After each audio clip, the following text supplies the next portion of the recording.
And today we are going to discuss a very interesting topic. We receive lots of questions which relate to how to overcome obstacles which are created by the culture in the company, which is not healthy. When we are talking about implementation of quality principles, when we are talking about patient safety, culture is always an obstacle if it is not healthy. If the culture has shame, blame, fear, what do we do?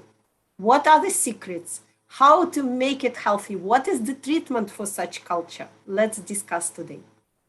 And I'm happy to introduce our first speaker, that is Gunnar Nemeth, professor, co-founder and the chairman of the board of the Center for Spinal Surgery, Sweden. Gunnar, the floor is yours. Okay, thank you very much, Julia, and thank you very much for inviting me to this webinar. Should I share my screen now, or what should I do?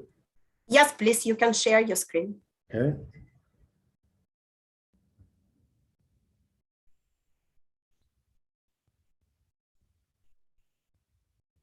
So, do you see my PowerPoint now, Culture for Quality? Yes, we can see everything perfectly. Okay, thank you very much. So I'm pleased to share my experience from how to foster a culture that allows a blame-free atmosphere in the healthcare setting. This is so much depending on what culture you're fostering in the hospital, and it's so important for patient safety.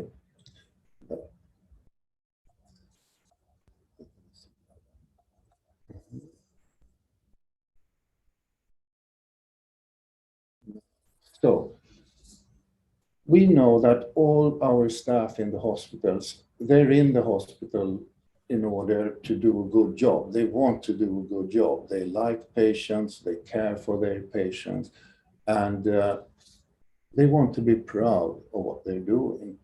This is what we have at hand, a staff that chose to work with the patients.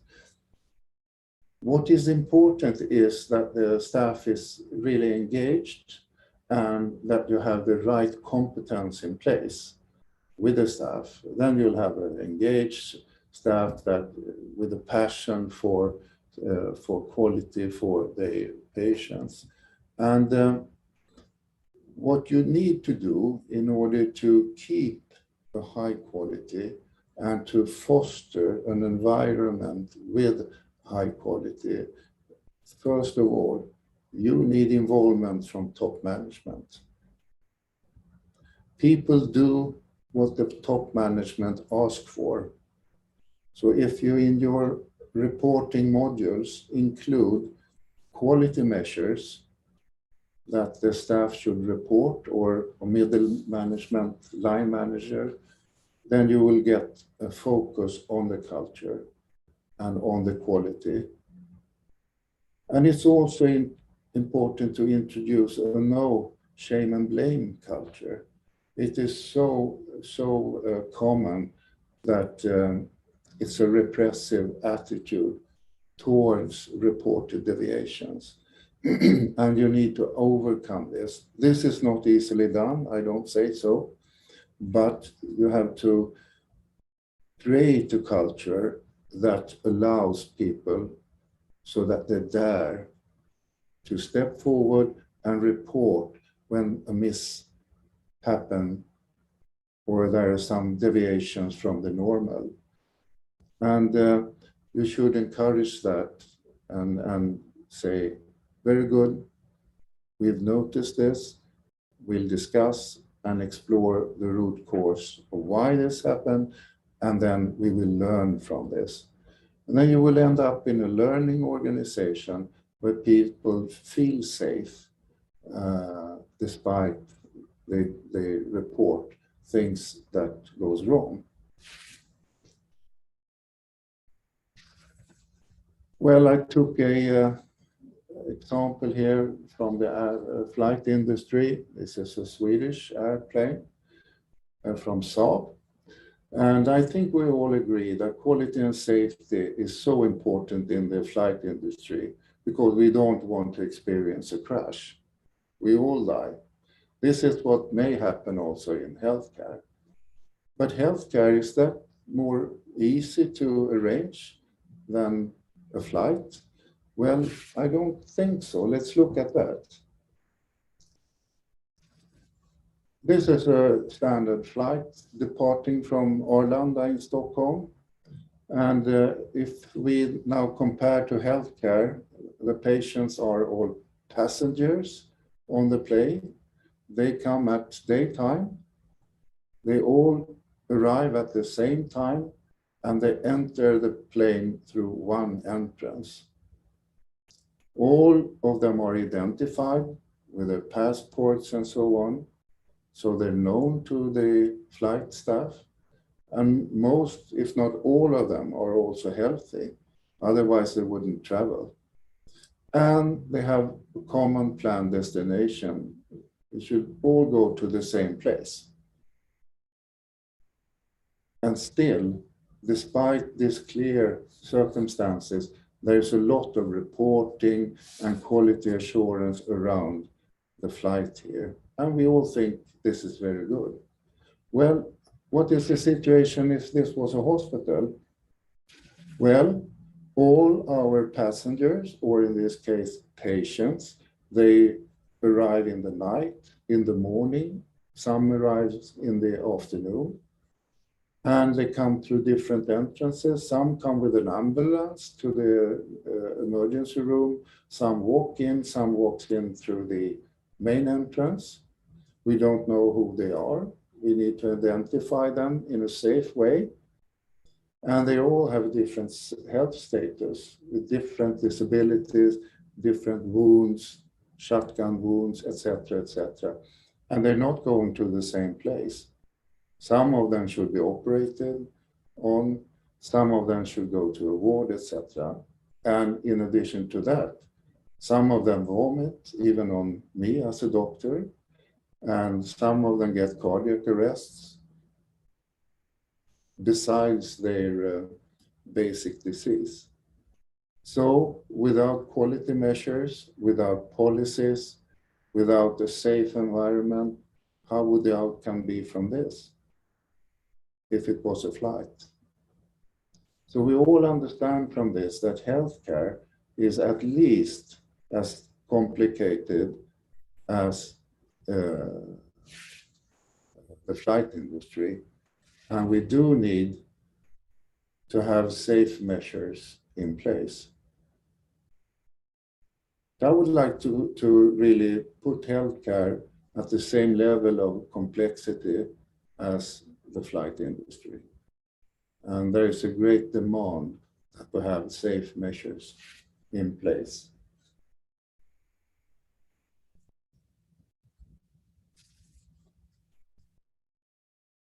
So these are 4 items that I think is very important to implement to have a quality that fosters safe care.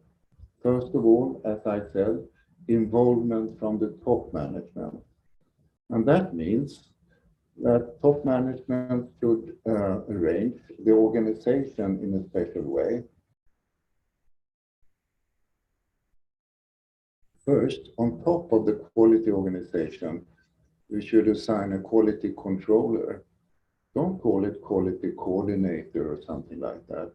Usually we call the people dealing with the finances for controller. And in order to point out the importance of this person, call this person quality controller. And that the top quality controller in your organization should be part of your management team, meeting with the CEO together with the finance controllers.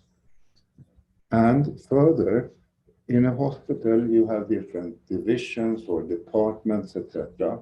And usually there is a controller organization, financial controller organization, align with the line management in order to control the financials. In a big hospital, it's good to also have quality controllers at department levels in the same way as you have financial controllers.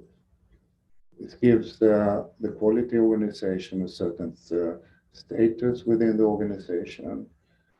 And it's very important also that the KPIs, key performance indicators from your quality and safety work is included in the monthly reporting package.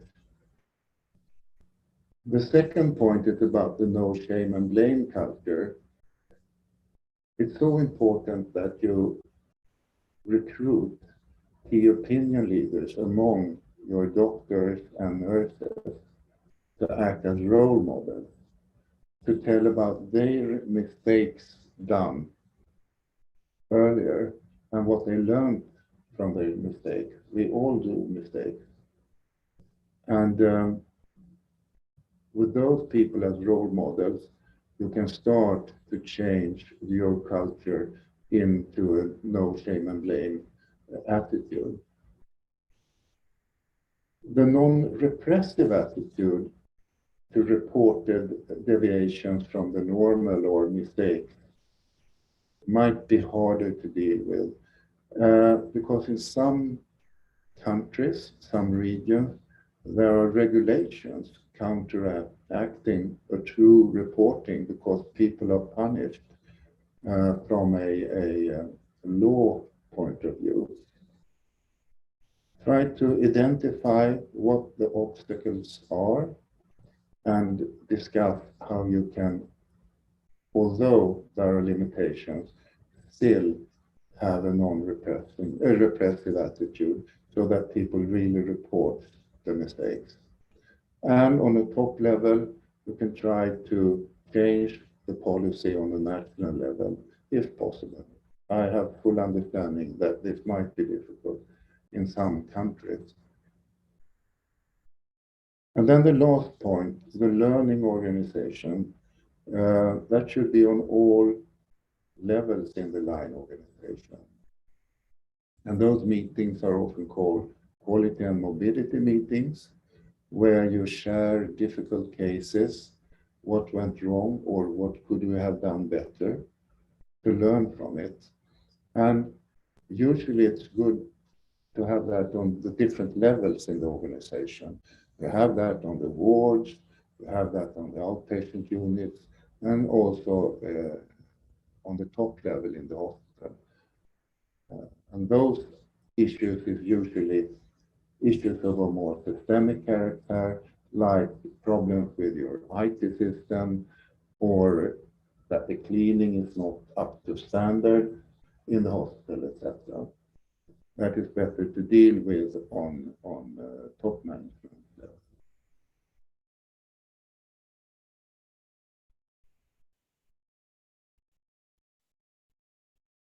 If you have good quality and these attitudes among your staff, this is the cornerstone for patient safety. If you do mistakes, patients are hurt, the morbidity increases, you have to reoperate, you will have prolonged length of stay. This is time and this is resources called waste in the lean concept.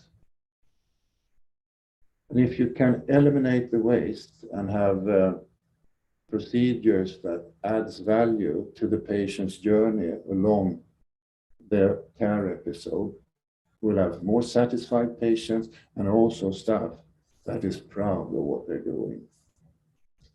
And in the end, you will have patients that is more attracted of your hospital. You will receive more patients and increasing revenue. What parameters then to follow up? Well, there are 3 parameters as is usually used and spread over the world. is the patient-related outcome measures reported by the patient, like ability to walk after an amputation, etc. Then you have patient-related experience measures, and that's their feeling of how the care was during the episode. And then we have the medical issues, clinical related outcome measures, measurement of infections, survival, etc., etc., reoperations, re-entrance to the hospitals within 7 days, etc. These are the main domains, and I recommend you to use this because they internationally spread. Some factors influencing your quality management that you need to deal with to have a good quality in your management, that is different ownership of data. Is people really reporting in the same way, and do you have the same source for your data? In some countries, there might be risk for lawsuits if you are very transparent about what is happening. So you need to have control of that and adapt. And also regulators' policy with rules of what you may, of what you're allowed to do, and et cetera, et cetera. And healthcare is really local business. The core, how I operate on a patient or how I give a chemotherapy, is the same all over the world. But everything before, how we receive the patient, and after, is usually local variances too. So healthcare is local business, and also regulations and legal aspects is also local and different in different countries. And you have to try to mitigate these three factors above. And people living in the country are usually the best to understand these issues. So just an example, this is my last slide. This is an example of a national quality register. It's the register for hip and knee replacement in England and Wales, where they show the frequency of different procedures, also per surgeon, what kind of clinical pathways they use, types of implants, and how they survive, and also different combination of implants. This you can also implement on your local hospital or in your own country. It's a lot of work with this, of course, and this is a mature organization that can do this. So thank you. That was my presentation. Thank you very much, Gunnar. This was wonderful presentation, and I wanted just to highlight a few takeaways. So number one, great idea that Dr. Nemes gave is actually praising instead of blaming. As Dr. Nemes said, when somebody picks up certain thing, certain area which requires improvement, you can say, this is great that you identified this issue. Let's work on solving it together. This is something which is such a minor thing, but has great impact. And practice shows that mentality is not easy to change, but even such little things matter in a day-to-day activity. Solution number two is, of course, involvement and leadership support. Unfortunately, change of culture is not possible without support of leadership. And as Dr. Nemes said, setting a role model, behaving, setting an example. It's very difficult, I admit that as well, that if the regulation says that there should be 0 infection rates and you have to report some infection rates which are present, it's very difficult to stay neutral about it. Of course, there is always temptation to say, okay, probably it's the nurse to blame, probably it's the sterilization department to blame, but only the leadership. By setting this right example, you are a great guy that you pointed it out, can change slowly, step by step, this attitude. Also, Dr. Nemeth gave a great example of the plane. And that is how you can start interacting with your staff, making them more relaxed by admitting that, yes, we work in complicated circumstances and we need to control them together. Because when you set really high targets for your staff saying, okay, guys, you need to show zero infection rate, but they work with emergency patients and they do complicated surgery where, of course, can potentially be infections, they become demotivated. They become afraid because you set them the target of zero infections. If you tell them, yes, we work with patients that arrive 24 hours that can have different complications potentially. Let's think how we can decrease it. Staff become a team together with you, and this encourages openness. And now we move to our next speaker, Eric Wu, the regional head of ECRI, Asia Pacific. Thank you, Julia. Let me just share my screen.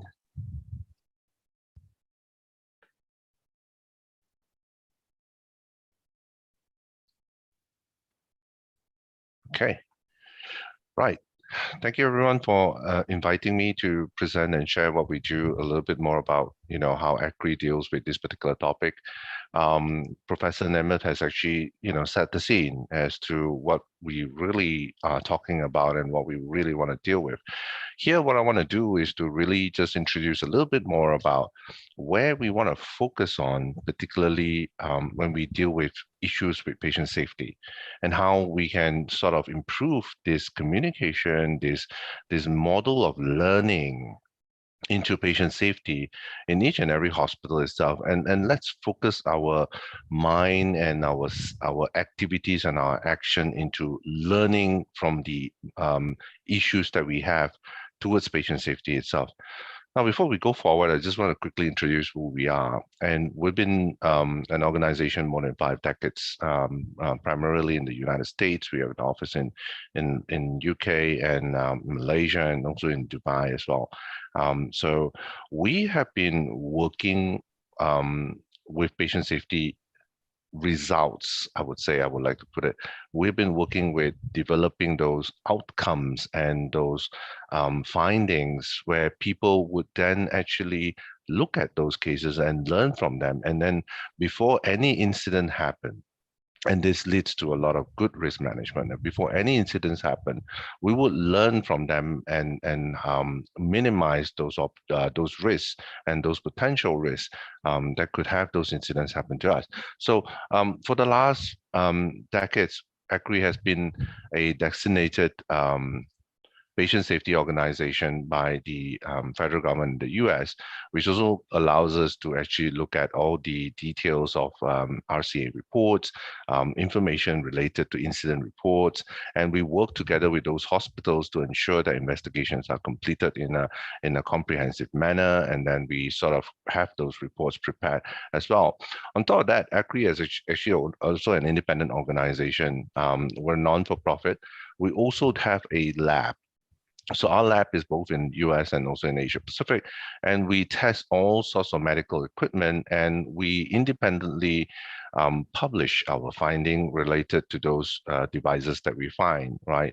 On top of that, we're also a designated organization by the federal government of the US as the Evidence-Based Practice Center. We're one of the 9 in the US that are designated for this particular designation. So enough about us quickly, and I want to jump into the topic itself. Learning from patient safety incidents. Now, I would like to take your attention that patient safety itself, although the culture is important, but there are things that we can do to help build those culture itself. Before I go into the details of my presentation as well, I just want to take you guys back when I was a kid. So my mom always tells me that you can make a mistake. If you don't know it, and if you can make a mistake, it's fine to make a mistake. The most important thing about making a mistake is learning from the mistake. and why did you make that mistake? And in the future, we don't repeat making those mistakes again. And in my culture, we do that a lot. And we continue to share this to our children and to the next generation of children as well. So I really believe that as we learn from genuine mistakes, we are able to actually practice better patient safety care in our hospitals and our facilities that we have. Now let's go into some of the details of what I want to talk about today. Safety incidents report that is available is actually very important. So if an incident happens and there is a report, somebody has done good investigation into it, we can actually extract important information from those reports.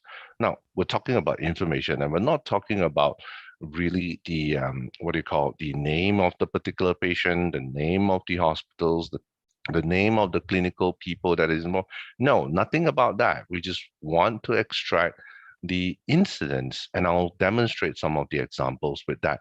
And we believe, and we have demonstrated many times that, learning from those information that we extracted can actually help the current organization itself, and also the other organizations that may potentially have the same incident in the near future or in the future itself, right?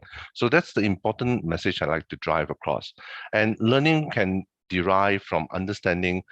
This is very important. The work condition, because every country, every state, every provinces, every individual healthcare facility, working condition and processes can be slightly different, and they will have different challenges as well. And that is where our learning come into play. Wherever your settings are, wherever the conditions that you have, there's always a reasonable process that you always often follow. And we do want to learn from difficult challenges that are unique to a certain conditions that you have, that you may want to think about new solutions to sort of mitigate those situations that you have. And those are things that you can think about from the learning. So if we can learn from all these incidents that they have, we will be able to look at this in a more manageable, in terms of coming up with solutions that can be more manageable for this kind of situation itself. Patient safety improves efforts. So we talk a lot about, we have come up with a big team, and they are going to be a big quality team that manages all the safety issues when we have an issue itself. The question is, we're not wanting just to manage the issue when the issue exists. Can we mitigate those issues, potential issues from occurring? Can we try to have zero patient harm, which is difficult, yeah, but can we try to move forward towards that? If we learn from everybody's incidents itself, would that be an opportunity for us to try to actually learn from this sort of incidents itself, right? So this is a process model that I'm trying to describe today so that you can really have a good understanding. So patient safety events, identifying contributing factors when you can actually understand and have those reports itself. Derive learning when you analyze those incidents report. Then you can come up with strategies and plan to actually mitigate those issues itself. And eventually that will minimize risks for your patient and for your team members in the hospital itself, i.e. you're going to reduce liability for your clinical team members and the hospital organization. At the same time, you will minimize those risks and harm for your patients itself. Hence, you will have good, satisfied patients that comes on board. But this whole journey does not exist if I cannot have certain reports or certain things that we can learn from.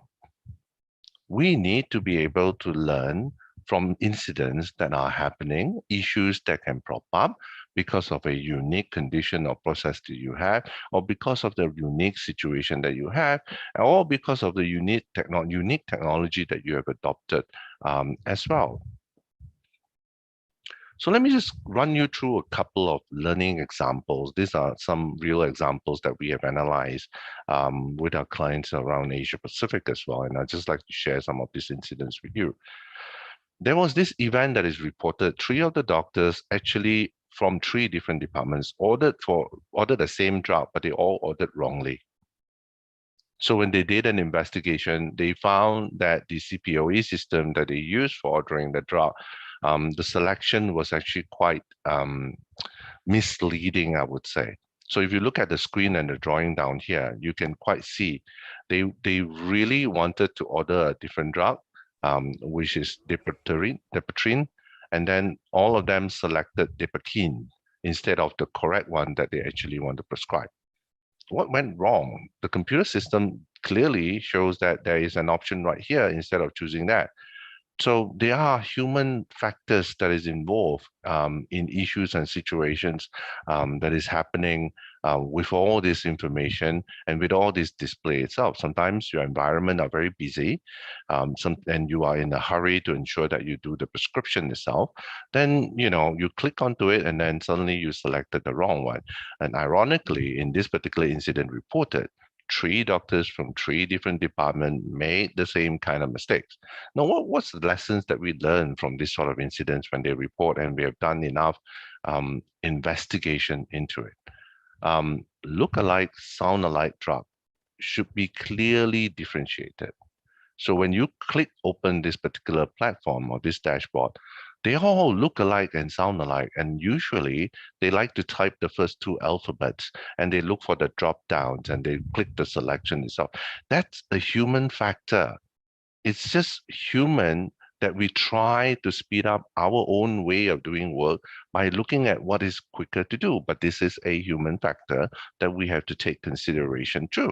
So would we change how the look-alike, sound-alike drugs to clearly differentiate itself so that we can sort of minimize this particular same incident from happening again, right? Next point, can we have additional checkpoints in the pharmacies or before we prescribe or administer the drug for the patient itself? Can we have additional checkpoint that somebody would actually look out and make sure that I'm pretty sure a lot of hospitals have that checkpoint, but the question is, can we ensure that a lot of our team members are complying to those steps and looking out to make sure that the drug that was prescribed is the drug that they are going to administer or provide or dispense to the particular patient itself, right? Indication for use should be displayed for look-alike, sound-alike. So if we could, in this particular system itself, add another section that talks about the drugs indication or the drugs indicated use, that will probably give the clinicians an opportunity to look at it again and minimize that. Now, this is one of the simple example. There's a lot to the case which I didn't want to dive into, but we just took the crux of the case itself so that we can share such an information to you and how we use learning. Now, these cases were reported. Investigation were actually being performed. We found certain root cause to the issues itself, right? And then here are the lessons that we derive from. Now, while we understand that this could be the lessons that is related to this particular type of incident, now we could actually now devise mitigation strategies or mitigation actions, like I've mentioned earlier. Can we put in a little bit more information on indication of use?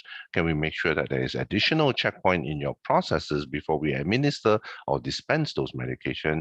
Can we make sure that technically there is torment letters or something to differentiate those kind of wordings on the dashboard itself so that we can sort of minimize those risks itself. So this is one example of the learnings from some of the real incident reports that happened. Now, this is another incident case. Excuse me. So events were reported, patients were wrongly identified. And this happened very commonly, and it is still happening. People say, no way I can identify my patient wrongly. But guess what? They are still identifying patients wrongly globally, whether you're a developed nations or you're, developing nations or you're emerging nations, we still see that this particular issue is happening, right? People think that this is kind of funny and very trivial. So here's an example of the case. Patient was admitted to the emergency department. Thereafter, after stabilizing the patient, they send the patient up to the ward, right? So what happened was the patient's armband was still from the emergency department was still on his arm. And when he moves to the ward, there is another armband that was given to the same patient itself. Now the patient have two armbands. And when they were scanning for the armband so that they can retrieve those data, guess what? When they scan it, they got another patient's record, which is not this particular patient itself. In a very busy environment or lack of nursing care or clinical care environment, the particular individual would rush to ensure that they have the patient warded, and then they have the patient checked into his bed, and then get the patients into the care that is required. So thereafter, incidents happen. You provide the wrong care, you identify the wrong patient, you probably provide the wrong kind of treatment, you probably provide the wrong kind of medication for that particular patient itself. So this case was reported. So once it is reported, we actually did investigation. So the investigation was done. Some of the key factors or causes that was found was inactive in checkpoints. Why did the emergency department allow the same armband to be carried by the patient all the way up to the ward if you have two different systems or two different armbands that is required? I'm pretty sure that every department are trained and know that you have your own patient identification armband in your own department. And I'm pretty sure every department is aware of that. And yet we allow the different armband to be traveled with the same patient from one point A to point B, and then cause those confusion itself, right? So the other thing that I tried to identify was, why did different department has to use a different identifier or identification for their patient itself? Why can't a patient goes in a hospital and have just one identifier, and that drives the patient through until the patient gets discharged, right? So in this case, the hospital didn't have that, and they have multiple identifying checkpoints or technologies. So that's one of those key things. Use multiple handbands for the same patient across different departments can cause confusion, and in this case, it has. So in the investigation has found some of these causes that has actually happened, right? So lessons learned. What do we learn from this very simple and analysis for this particular case itself? Make sure the staff is reminded. Make sure the staff is reminded and trained that there is a protocol to follow. If you have multiple identifiers, it's fine. Just make sure that we have an opportunity to remove the first one before it gets to the second one to minimize the potential issue that is happening. I'm pretty sure that's the protocol. It's just the compliance of that protocol itself. Could it be that the nurse has been on shift for 36 hours or 72 hours itself, and fatigue can come in? We don't know, right? So we need to look at more in terms of the investigation to understand that, is it just training that allows us to mitigate this particular issue that we want to think about? So those are your thoughts to your mitigation plan that you can think about. Implement more checkpoints. Now, so if you're going to make sure that you transfer a patient from point A to point B or department 1 to department 2, ensure that there is a thorough checkpoint. So before you receive the patient, ensure that everything is checked properly. And how can we have two armbands on the patient when you know it that you shouldn't have two armbands on the patient itself? The next point that we want to learn from for this incident is, why can't we have a standardized identifier for one patient itself? Example, one armband instead of multiple between the departments itself, right? So I just want to share two simple cases that tells you what we can do when an event is reported, a proper investigation is done, we found multiple causes to it, and then how we can dig out or extract those lessons from this sort of learnings that we can get from this sort of incidents that we can that is reported itself. Moving on, to ensure that patient safety is implemented successfully and to drive that safety culture that we all wanted in our healthcare facility, here are some key elements. And some of these are, I'm echoing what Professor Nemeth has also been talking about earlier. Leadership support is extremely important. Without the leadership support, it is very difficult. And Julia has also talked about it a moment ago. And I'll talk a little bit on details, what are the key things that we wanted from leadership. Now, you got to have a reporting system as well. So the leadership is going to support, now we need a platform. So when we have that platform, we are able to collect those reports itself. And therefore, investigation can be performed, analysis can be done, and then we can come up with all these learnings that we can extract from all these different cases itself. More importantly, once we understand all these incidents and de-identify those informations, we should have a sharing platform. The sharing platform can be internal within your own organization. It can be across your organization system, or it can be a national effort or a state effort, whichever you deem fit. But they need to have this sharing platform, particularly in your own organization itself at minimum.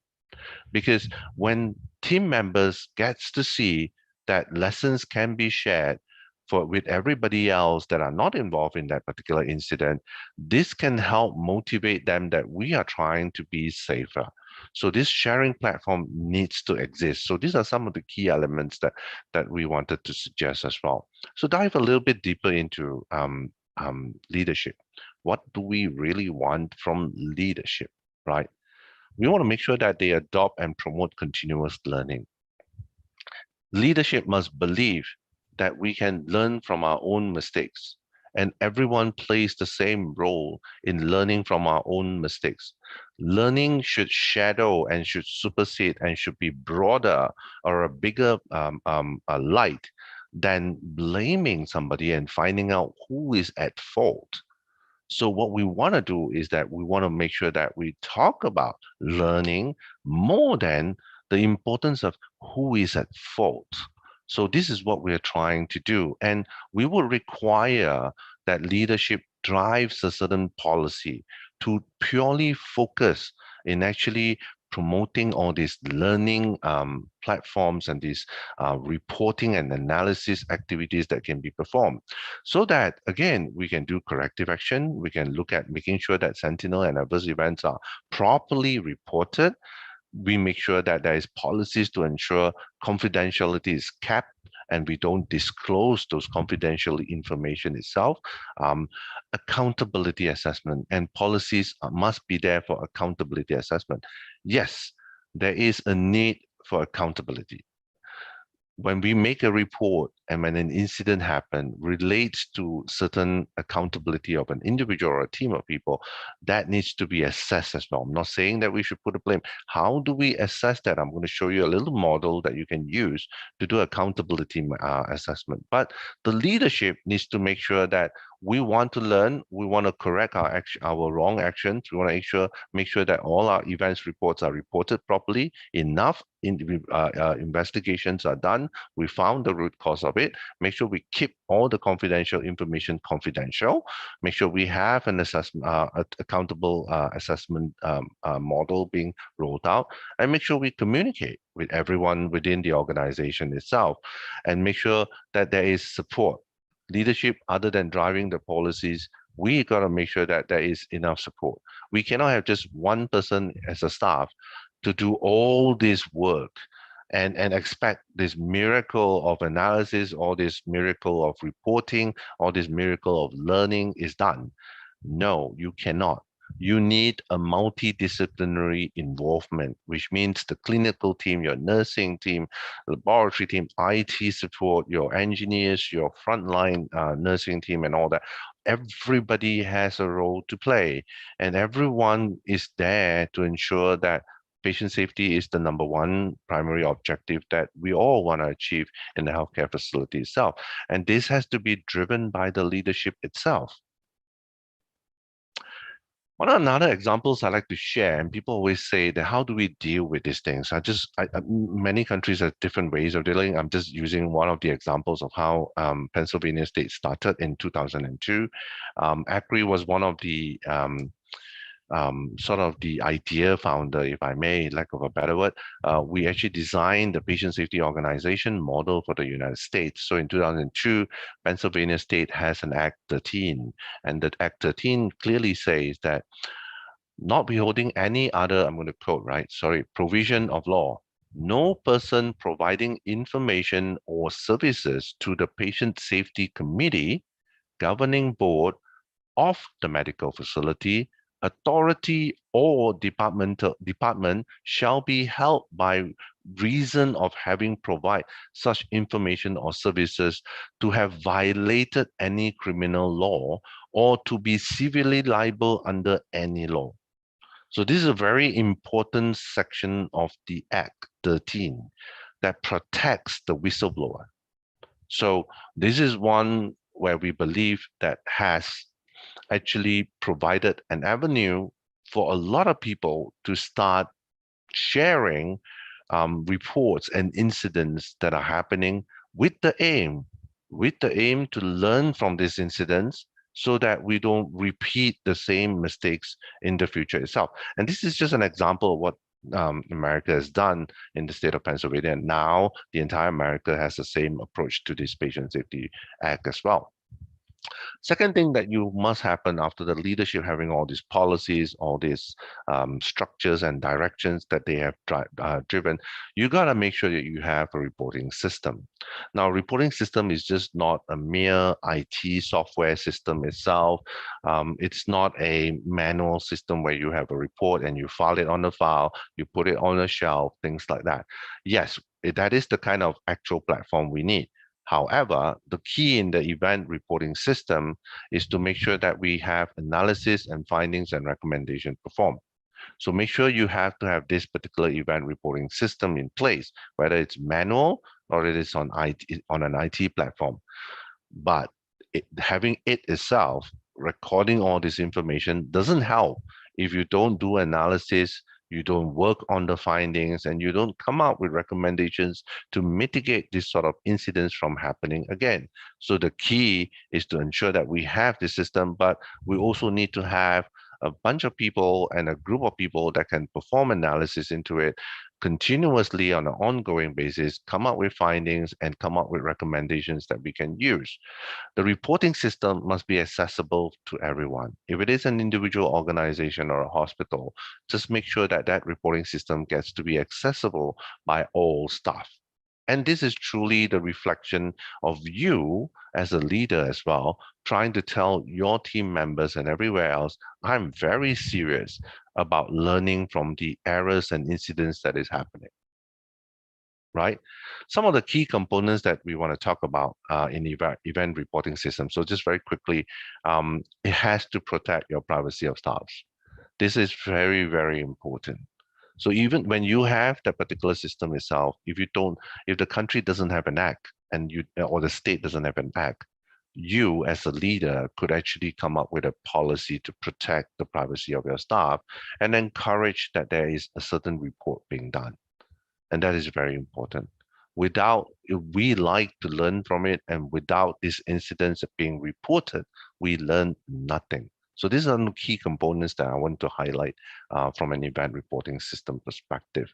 Now in the US itself, Patient Safety Authority, ACRI is the patient safety organization for the state of Pennsylvania. We receive confidently from the hospitals when we deal with 525 hospitals in Pennsylvania state, we receive all their reports. We work together with 525 hospitals to actually do either the investigation or to look at the root cause analysis report that was prepared. Informations are de-identified. ACRI has a sort of a non-disclosure that we have to be very committed to, where confidentiality has to be upheld. But we do the analysis, we identify the trends, we work on the incident investigation, and then we start looking at recommending changes and looking out to recommend mitigation strategies or actions that can help minimize or mitigate these particular incidents from happening again. And this is what we do in the US itself. So as an organization, we work with the hospital, make sure that the reports are done, we work on analyzing those reports, ensure that reporting are completed before those reports are actually being sent to the Department of Health in the United States itself. So that's what we do as well in the US. And I think that model of learning has been fantastic. So I'm going to dive a little bit deeper about investigation and analysis. So concerns were on that when we do root cause analysis, that we always point the finger, or the ending of the investigation is always on an individual person. And that is why we can never have people coming forward brave enough and confident enough to look at the entire incident as an incident itself. If this is a genuine incident that is happening in that facility itself, it's an incident of an error. It is not a deliberate incident. And to Professor Nemeth's point earlier itself, none of us wants to work in a hospital and start maliciously creating bad things to our patient and do bad practices in the hospital itself. None of us wants to do that. So we want to believe that we are trying to do good, but incidents do happen because there is risk everywhere related to the work that we do, right? So when we do investigation, do not only look at the component of the people. You got to make sure that we look at the component of the technology that is involved in the incident and the process that is involved in the incident dealing with the patient itself. For example, the earlier case that I talked about, the armband and the double armband that we identified the patient wrongly, leading to a mistreatment or misdiagnosis of the patient itself. Very simple. They are process problems. Why didn't we actually have a more rigorous process to ensure that we don't have two armbands on one patient itself? Technology. How did technology allow those not having a closed loop and allow the patient to have different two identifying armbands on the patient itself? People certainly has a responsibility. Why didn't our people who were originally trained ensure that they comply to the required protocol that they have? Were the situation that they were working in too difficult and challenging for them to comprehend with all these required tasks? We can have a protocol, but the protocol can be overwhelming when you have 10 of the same protocol with 10 different kind of patients. And when your environment is requiring one nurse to deal with multiple at the same time, and it is a chaotic environment, and this all comes to a risk. Should the organization think about, we should have more people there on that ground instead of having that, because if I continue to have one, I'm going to continue to see the same problem. So comprehensively, we want to identify the root cause of the situation, henceforth the root cause analysis that we talk about. And it's very important that we ensure that we find out the contributing factors from these three factors that I mentioned here on the screen, right? So this will help you look at the entire incident more objectively and more comprehensively. We talk about the accountability assessment model. Now, we agree that accountability incidents that are happen and that is caused by human error are incidents, right? But they are incidents that is caused by malpractices. And it can be because the person decided to take a risky approach to manage the patient. Patient has a malicious intention. Sometimes, in a situation where their mood is not right and there's an impaired behavior that they are displaying when they are caring for the patient itself. And that could happen. And we know malpractices happen both in every step of the care that we have. And we need to use a model to ensure that we objectively identify the accountability issue, particularly related to an individual person itself that is involved in the incident. And this is an example of the model that you can really work on and use this decision tree to figure out how much of a liability or accountability that is supposed to be on a particular individual of the team member that has dealt with the patient care, a patient who had that incident itself. So in a nutshell, really, learning drives improvement program. We want to make sure that patient safety, it's all about learning from the incidents so that we can make sure that the future is safer, so that we can make sure that our patient's next visit is safer. having all these learnings deriving from a good understanding and good analysis of process, people, and technology related to that particular incident will allow us to have an opportunity to improve our care. We can design mitigation strategies, we can design mitigation plans, actions that can be taken. And all these actions are specific to what we do with technology, what we do with people, what we do with the process to ensure that this incident do not happen again. If you cannot identify all these factors coming from all these three elements here, you will not have a comprehensive action plan to mitigate this incident for the future. Therefore, a thorough investigation and a good analysis is required so that we can move this learning platform. Finally, after you have everything settled down and you have all this reporting, your sharing is very important. Make sure we disseminate these learnings. Make sure we disseminate that there were incidents that has happened. Now, because it has been reported, we've done a lot of investigation and analysis to it. These are some of the initiatives we will take as an organization to ensure that this do not happen again in the future. And you can assure all hospital team members that we are for it to make this place better. And this is the way why we want to share this with you, and that you know, so that we can actually not have this issue again in the future. So you can actually look at sharing some of the event reports so that it actually encourages others to actually report. De-identify the reporter's name, de-identify the department. Just look at the case itself and share some of those information. This will encourage your other team members or your other staff that has not reported yet. Come on the same bandwagon and join this reporting team, that we can actually report them, protect them properly. Do not penalize the whistleblower. Using this opportunity, leadership can actually go around, talk about this, share this with the team members, start with things like huddles. I do a lot of huddles in my previous hospital. We talk about all the issues that has happened during those huddles, and it's very encouraging because people are becoming more open and talks more about it. Sharing promotes inclusivity. And when you promote a lot of inclusivity, that's when you build a stronger culture of patient safety. Everyone feels that they are involved and they are responsible to patient safety itself.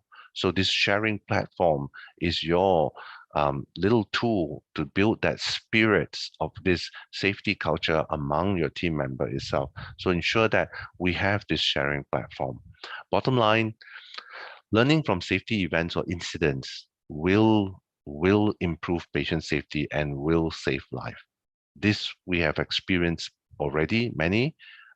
In the US, what we do in ACRI, we have seen the results of things. I'll give you an example. We learned from misalarm incidents. One of the very big hospitals in the US had those incidents before, where they actually reported the misalarm incidents. And at the end, strategies or actions were taken, investigation were done. They have a new strategy and new approach to managing misalarms or alarms within their hospital. And that has minimized a lot of the misalarms. Patients do not have to suffer because people cannot hear that the equipment has an alarm. So those kind of things can help. And we have known and seen evidence that this kind of learning will support your patient safety goal. And in ACRI, and this is my last slide, thank you very much. In ACRI, we actually publish this every year free of charge for everyone in the world. You can jump into acri.org and look for top 10 patient safety concerns. It is published and you can download this for free.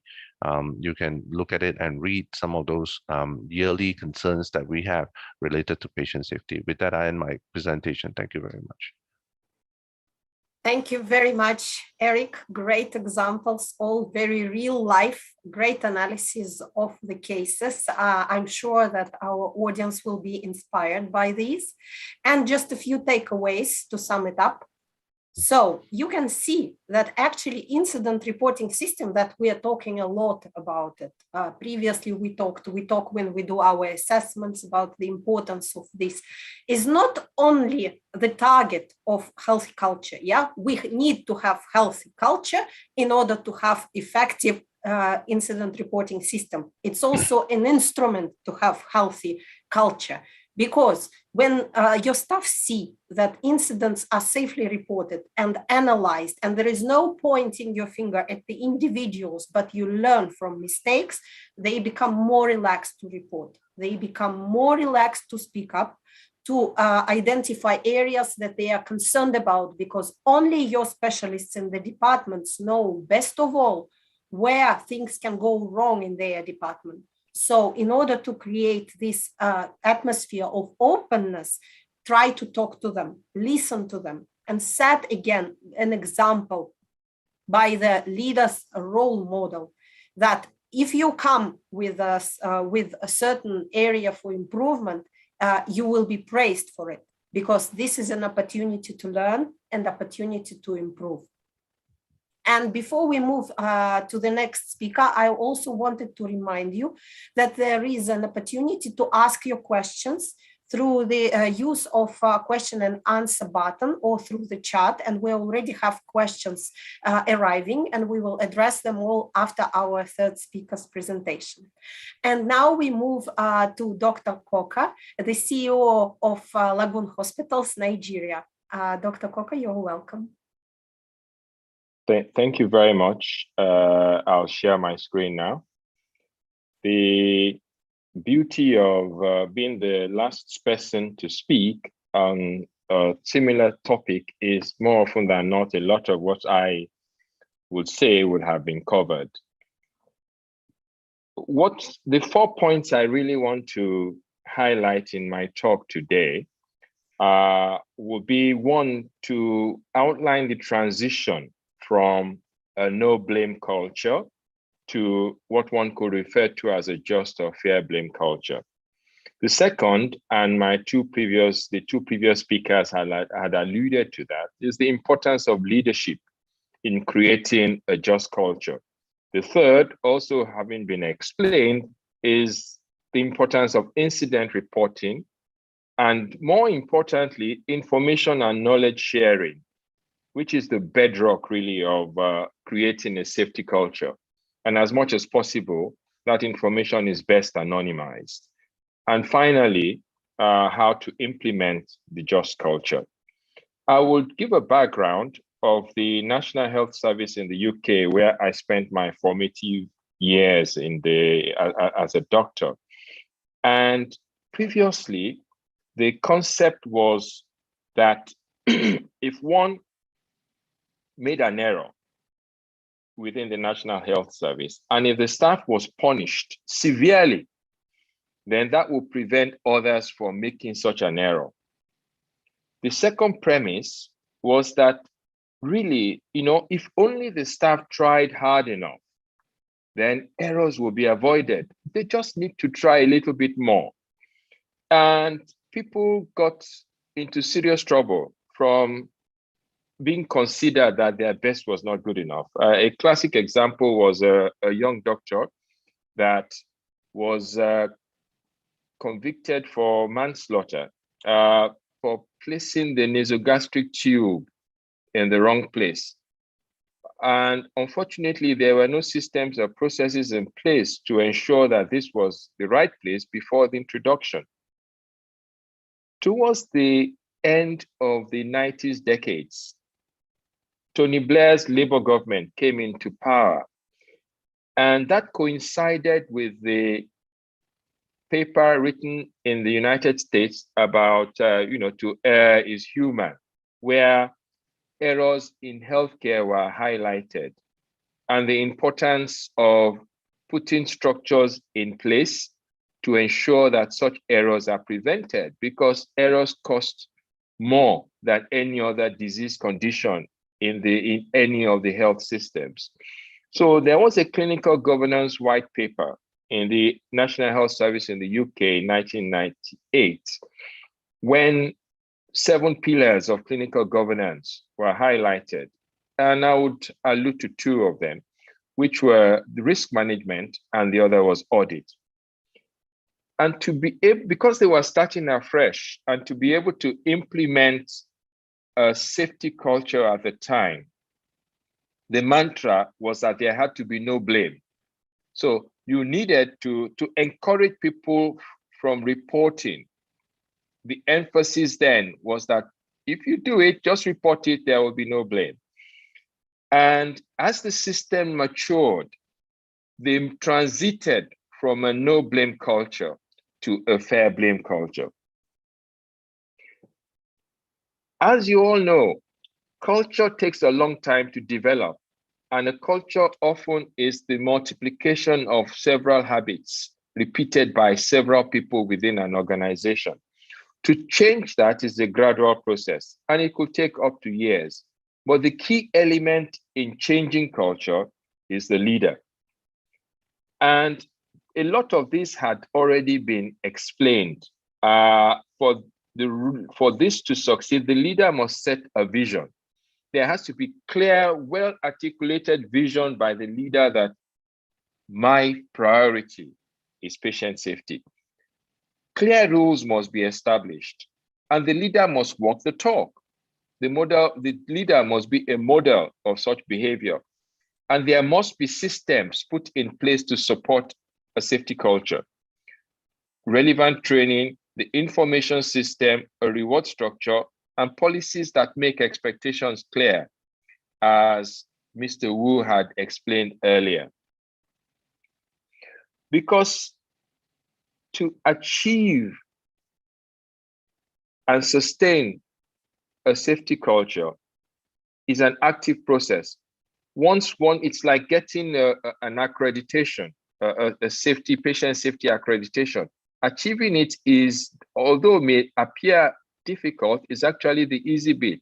Sustaining it is often the biggest challenge. And again, the leader has a role to play here, because although the leaders do not produce organizational safety excellence by themselves, but more than any other individual in an organization, the leader can destroy a safety culture alone. And I think that is very important.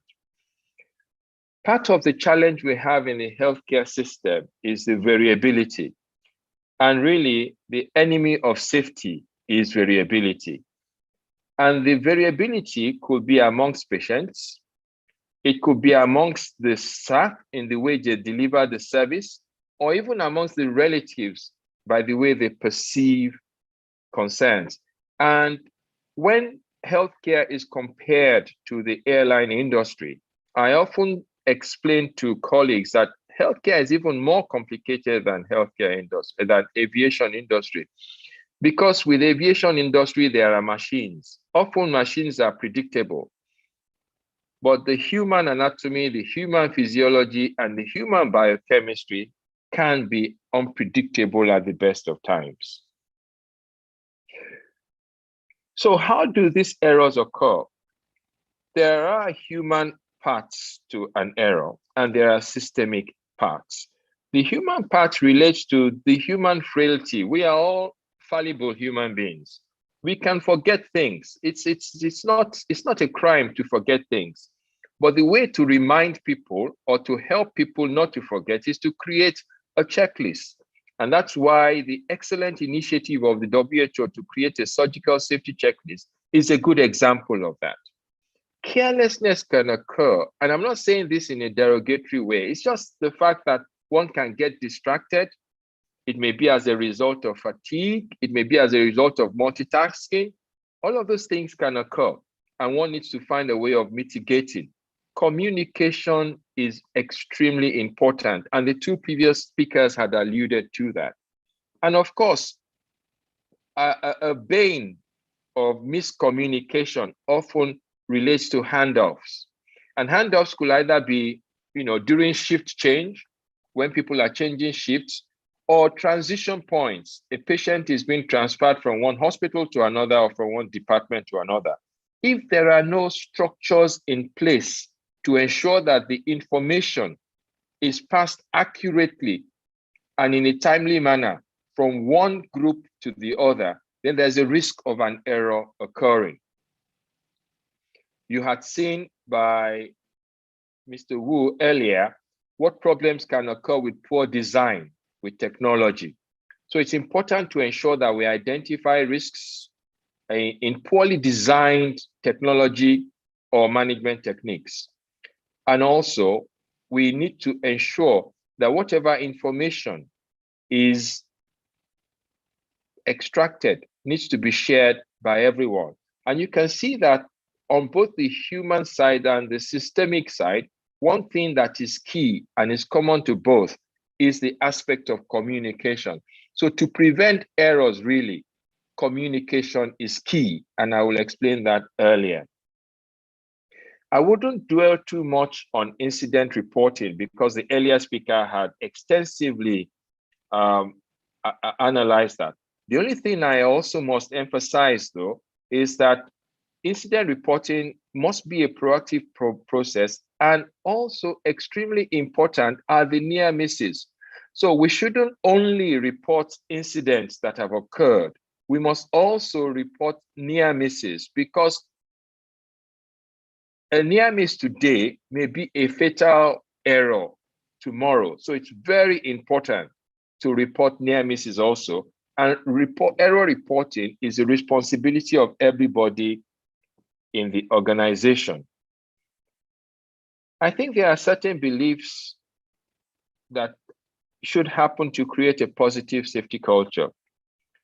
And these are the fact that, we must design the processes to prevent failure. So prevention is better than cure. If we have found a missed error, a missed incident, then the best thing is to put in place structures and design processes to prevent such from happening. We must all be committed to detecting error and learning from the error, because the learning aspect is extremely important. However, most organizations and most healthcare systems now have moved away from no blame culture to what one could refer to as a fair blame or just culture, where discipline is based on risk.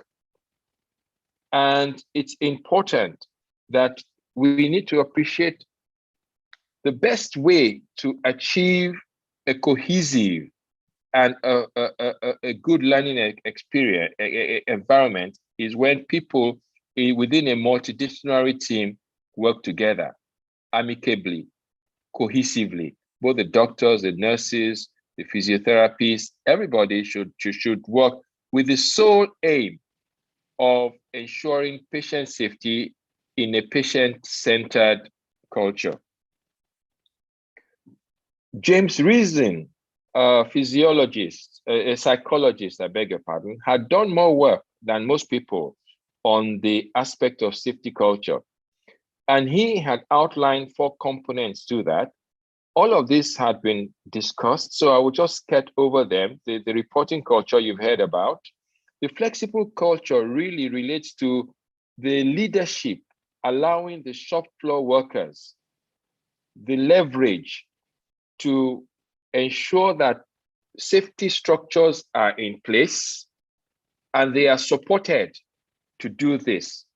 The learning culture is one where learnings are shared across the organizations. And at Lagoon Hospitals, we have the lesson of the month, which is identifying errors that may have occurred or near misses and sharing this on our learning platform so that people can appreciate and understand some of the reasons why these errors occur.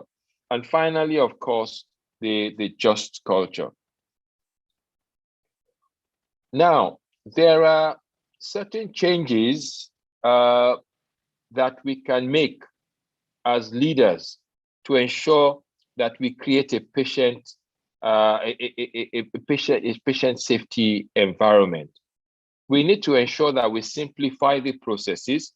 The processes must be standardized. I have spoken about checklists. Mr. Wu spoke about look-alike and sound-alike drugs and other elements that may occur like that. That's extremely important. And simple things like color coding of look-alike, sound-alike drugs in pharmacy, or putting stickers on them, or highlighting them in the electronic patient records will help in preventing that. Training cannot be overemphasized, and also communication and feedback within the team. And we must ensure that we adjust the environment for patients' safety sake. and if necessary, adjust work schedules to prevent fatigue. How do we manage behaviors in a just culture? And I like this grid, which is quite simple. It's similar to the grid presented by the earlier speaker, but it just outlines what can happen and how to deal with this. So let's assume that an error had occurred, and we analyze the behavior doing a root cause analysis and see that this was an inadvertent action, i.e., the action performed by the person who committed the error was not a deliberate one. The next question we should ask ourselves is that, was this member of staff trained? Or was this member of staff aware of the risk? If there had been no training through either hospital or departmental inductions, if there had been no policies or SOPs put in place to explain how to do this procedure, then that member of staff who has committed the error must be consoled and proper training put in place. If, however, during a root cause analysis, it was identified that this error was a risky one, well, we then need to decide, was this risk recognized by the member of staff? Or even if recognized, did the member of staff believe that the action was justified? If the answer to that is yes, then the next question is, how much training had been performed? Was this person aware of the standard operating procedures, the policies? Had this person been trained on this? If the answer to that is no, then again, as leaders, we have a responsibility to coach the person to say, well, what you think is not risky. There are actually elements of risk attached to this. And if you refer to this manual or that process or that procedure, you will better understand the risks attached to what you have done. So coaching is what helps. But if finally, during a root cause analysis, it was discovered or identified that the action was deliberate and reckless, ignoring unreasonable risks, and the person had been trained, the SOPs were available, the risk was identified, then in a just culture, in a fair blame culture, there has to be some sort of discipline that will have to come in place, because that is what one will refer to as a reckless behavior. This is very important because amongst members of staff and amongst patients, amongst staff, every hospital, no matter how big or small, has a reputation. Ensuring a just culture or a fair blame culture will enhance your hospital's reputation. Thank you very much for your attention. Thank you very much, Dr. Coca. So this was a great example of how to balance the culture of no fear, no blame, and accountability, and also discipline of staff, which is also important. And this is the question that we often get from our audience in one webinar and then in another webinar.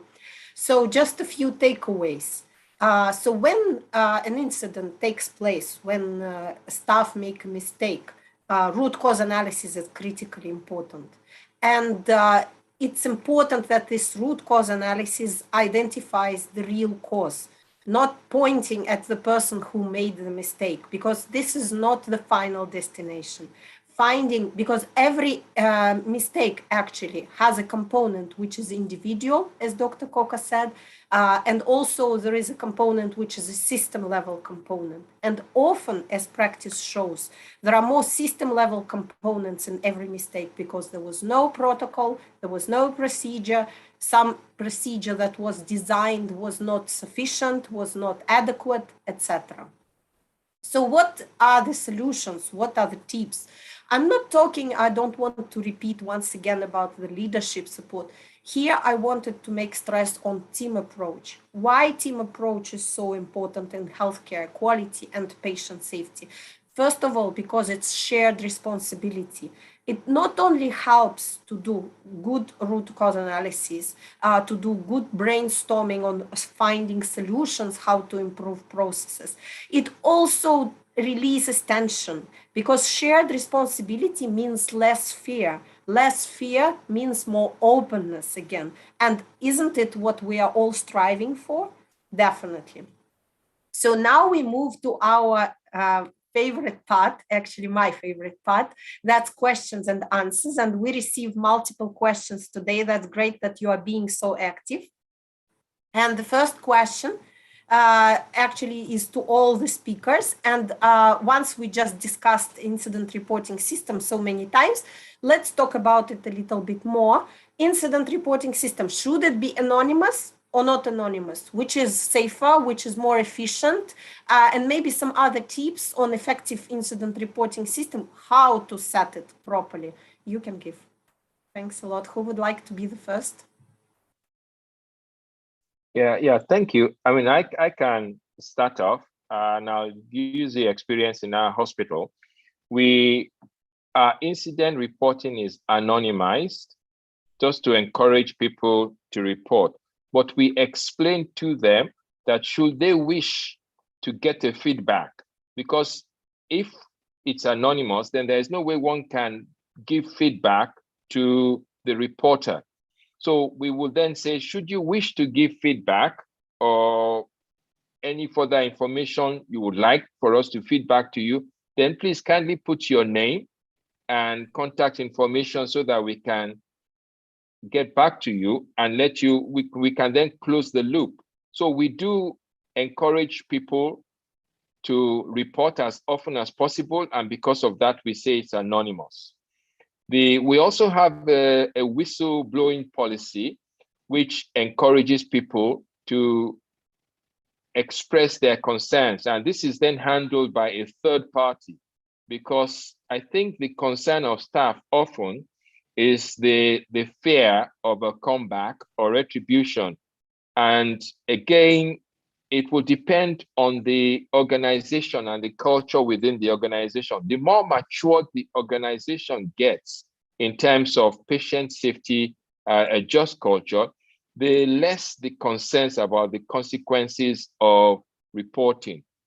But if one is starting off, for those people who are starting off, I will encourage them to make it anonymous, but explain that should the person reporting like feedback, then their details will be welcomed.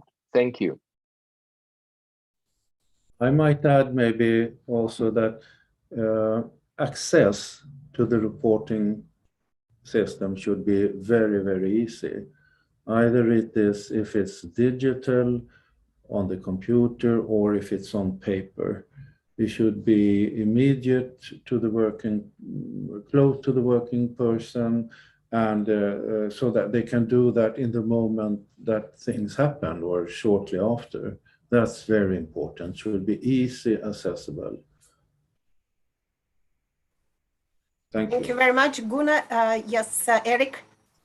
Sure. I think the two speakers has actually mentioned it all. The one more thing I'd like to just add on is anonymous it's good to start. And when you become mature, you would like to have the information of the reporter. Policies to protect the whistleblower is important.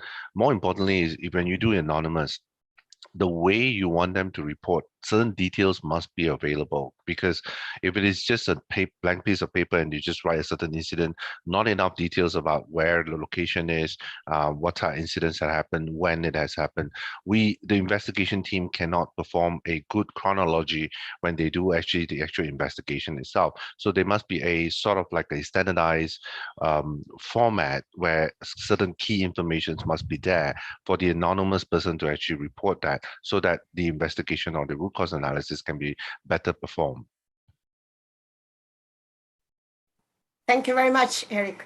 And once again, many questions relate again to the balance between the just culture, the fair culture, no blame, and still accountability. So what are the key steps, maybe? What are the tips? How to balance these things? Although already our speakers talked about it, but let's sum it up. How to be effective leader. On the one hand, do not allow staff to relax and not follow protocols, but at the same time, encourage them being open and reporting.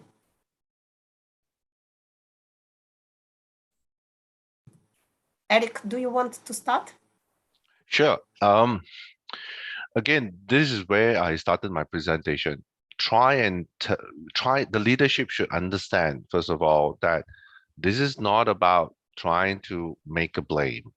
This is about trying to learn from mistakes that we make, genuine mistakes and incidents that we make, that we could actually try to prevent for the future. And if we balance up the understanding where the incidents that we are going to investigate are not only looking at just an individual liability, but to look at also the systemic issues and the other components that involving the system, the process, the technology that you use can play a role as well. The limitation in technology could actually limit certain functions and work that you do that may eventually cause a human error.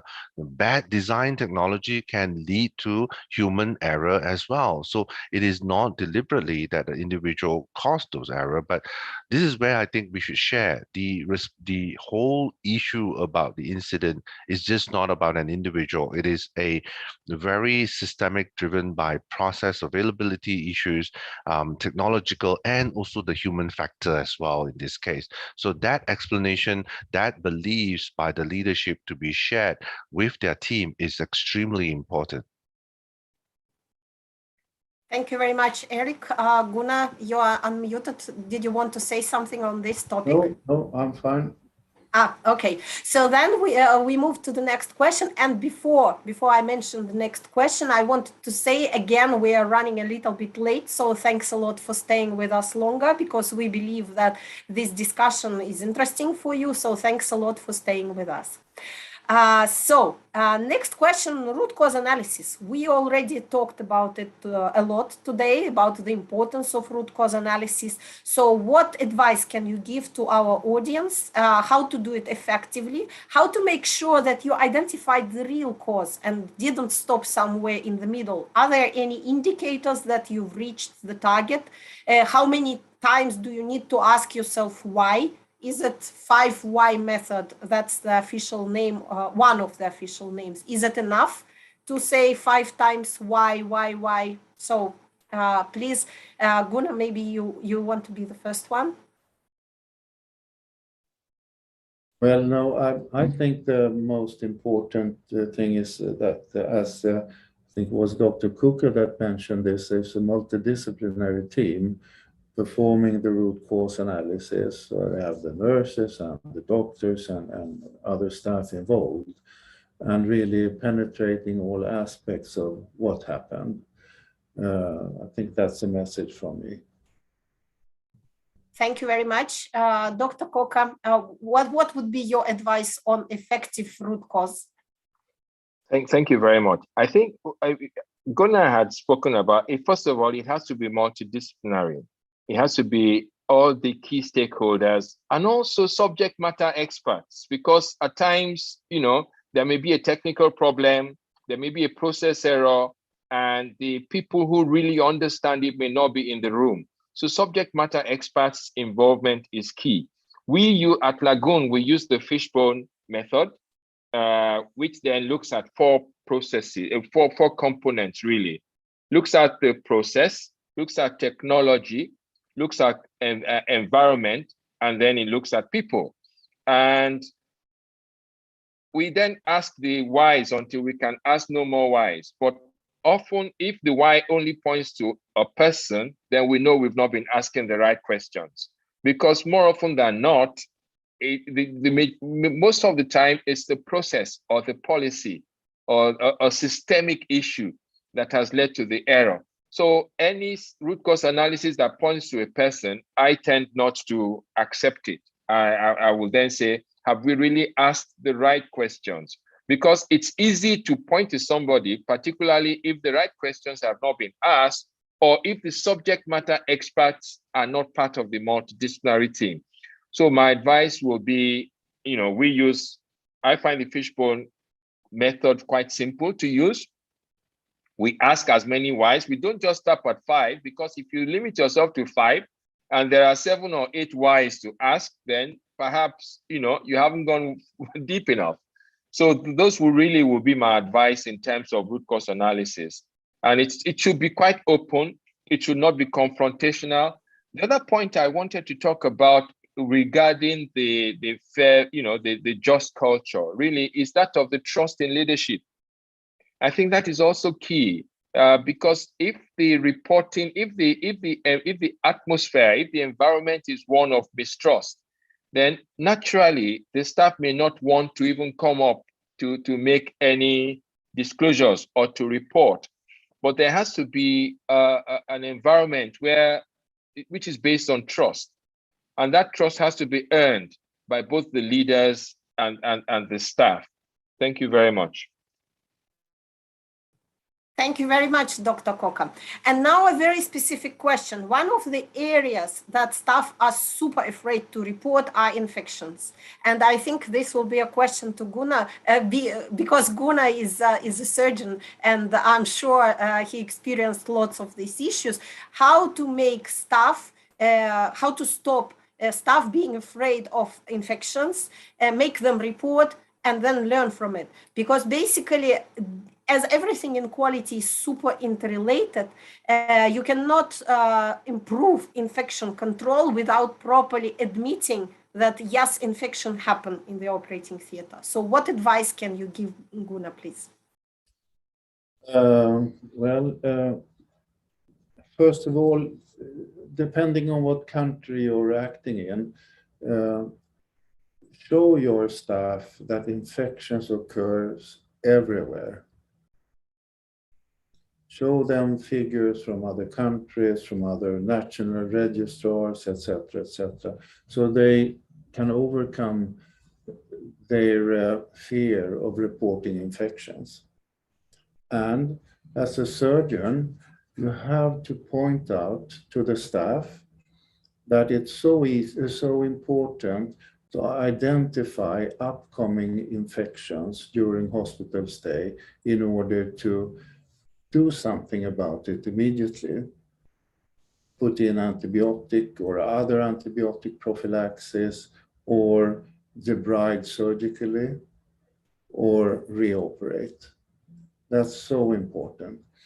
And infections that you find late, they will do so much harm. They will do so much harm. So it's so important to find the infections early. And in order to also to minimize the fear, I think the infection assessment that you do on the hospital should only be totally transparent to top management, or maybe in the beginning done anonymously, in order to not point out any ward or so that being less effective or have very much infections. Some must, of course, know the identity of the different wards, but then when you're down to a reasonable level with your infection, then you can start to share and learn from each other in a more transparent way. It's good. I mean, a good way to start is to measure infections that occurs during the hospital stay, either continuously, which might be hard to do, or via point prevalences. So at a certain day, you go out and measure, visit all the beds and see where you have an infected patient. And you can, this can be done monthly, weekly, or so, and then learn from this. In the later stage, maybe it's possible to get some follow-up on a 30-day basis. That would be preferable. Might be very hard to organize, but if possible, that would be good. And then I think also you should address the heroes that decrease their infection rates and ask them, how did you do? How did you do? And come and learn, come and teach the others so that the successful teams becomes the teachers and teach the other teams. This is a long way, and in some culture, it's very hard to make people report, but it's so important. Thank you. Thank you very much, Gunnar. Dr. Coca, Eric, do you want to comment on this question? Infection control is very difficult, and there's always time when the patient is already infected before any report can be made, and sometimes those reports don't get made. So what we tend to tell our clients or hospitals is that potentially there's a way to look at this. Anything that we prescribe an antibiotic to a patient from, out of the ordinary course of treatment, that you're prescribing something like that, or you're doing a debridement, or you're going to do an reopening of the patient, or there are something else those automatically constitute as an infection control report.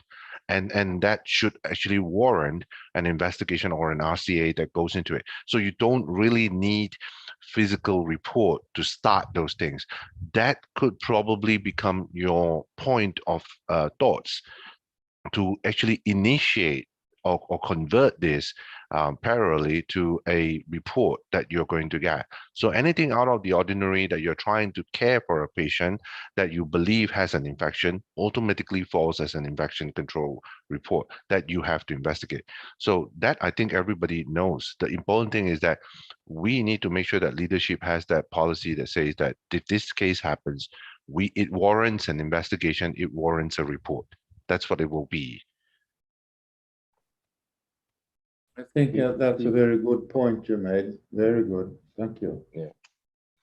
Yeah. And as a surgeon myself and CEO, just to say that clear definitions are also very important. We need to let people know what we refer to as wound infection. That's number one.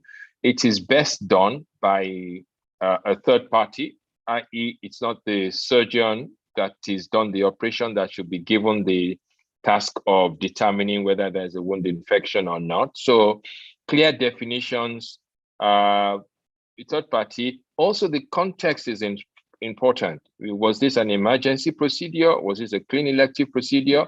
That's also extremely important. And finally, infections in certain areas carry bigger consequences than in other areas. And in some instances, the infection may not be 30 days, it may be 6 months or 12 months, particularly for implant surgery in orthopedics and other places. So the context is extremely important when we're talking about wound infection. Thank you very much. Thank you very much. Wonderful comments. I think a lot of useful information for our audience on this very, very tricky issue. And now we move to our next question. Actually, okay. Hospital decided to change their culture to encourage openness. What should they start from? Set up a meeting and explain that starting today we do not hide our mistakes, or start the root cause analysis of incident reports that already arrived, or maybe something else. So what should we start with if we want to change our culture? What are the 3 key steps? Gunnar, Dr. Coca, Eric, who would like to be the first to answer? Yeah, I can start. I think yes, the important thing really is to communicate. It's important to communicate. One cannot over-communicate. That's the first thing. So one may have to do town hall meetings, one may have to do trainings, one may have to have a platform in which one can disseminate this information. But it's very clear when one is starting that journey to communicate to the staff and give a clear direction of travel, that this is what we want to do, this is how we want to do it. And initially, there has to be more carrots than sticks. So there has to be encouragement. There has to be ways in which we or virtually coax or support or coax them into getting to, because the key element really is reporting, because it's what is at the tip, what's at the bottom of the iceberg, what is, because we only see the tip. And if there is poor reporting, the bit that's at the bottom of the iceberg, one cannot see. So how do we then encourage people to come forward? So communication is one, education is two, defining clear directions of travel is three, and last but not the least is trust. That people know that you have their backs, and if something happens, you will support them and you will continue to encourage them. Thank you. Thank you very much, Eric. What advice would you give? What should be the first steps of this long journey? I think Dr. Cocker has, say it all, and that's a very good start and comprehensive as well. On top of that, just want to add that as you begin this journey, you got to ensure that you have a team behind you. And it's more difficult to get the entire organization to stand behind you at one go, but start with a team. So get your key opinion leaders on place, get your entire committee set up properly, and they should be behind this entire belief that you have. And then you start all that that Dr. Cocker was mentioning, and I think that's very key as well, that this committee is set up. Thank you so much. Gunnar, what advice would you give? Thanks. First of all, I very much agree with what was said.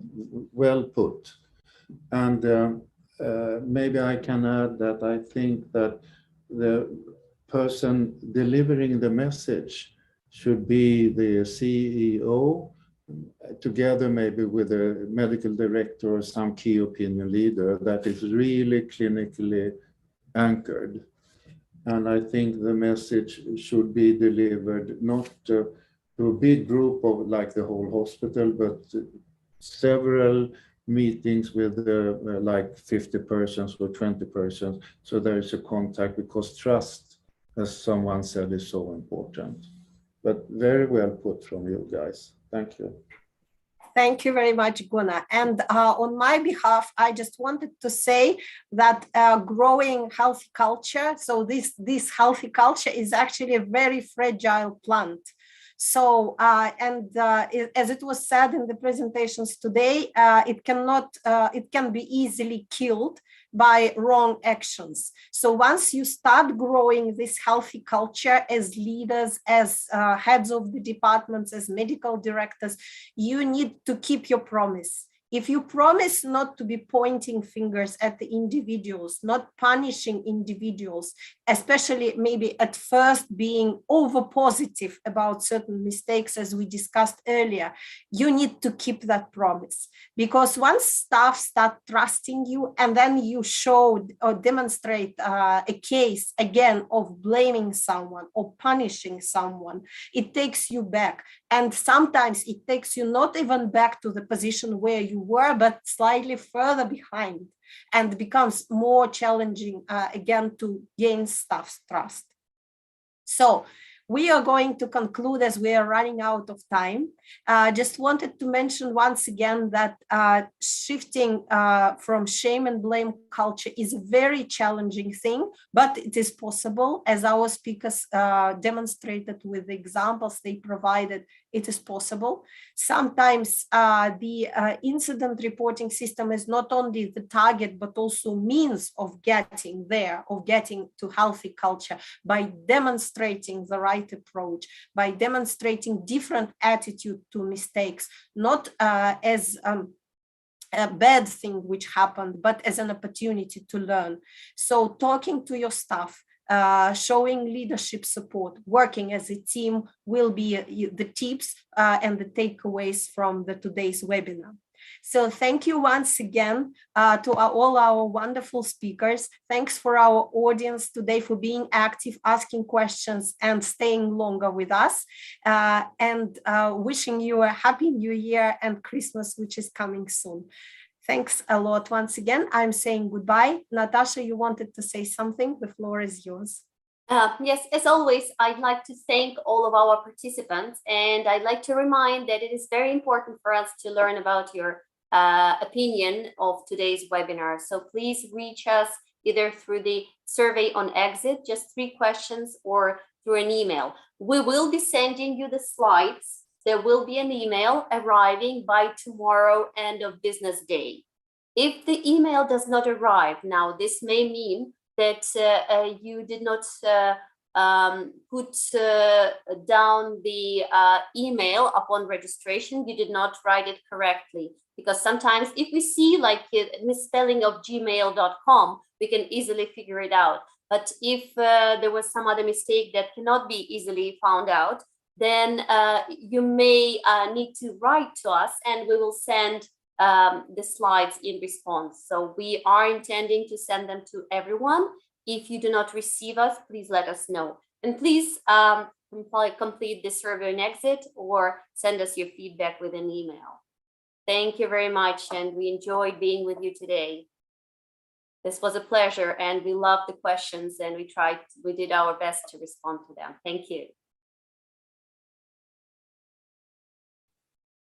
Thank you very much.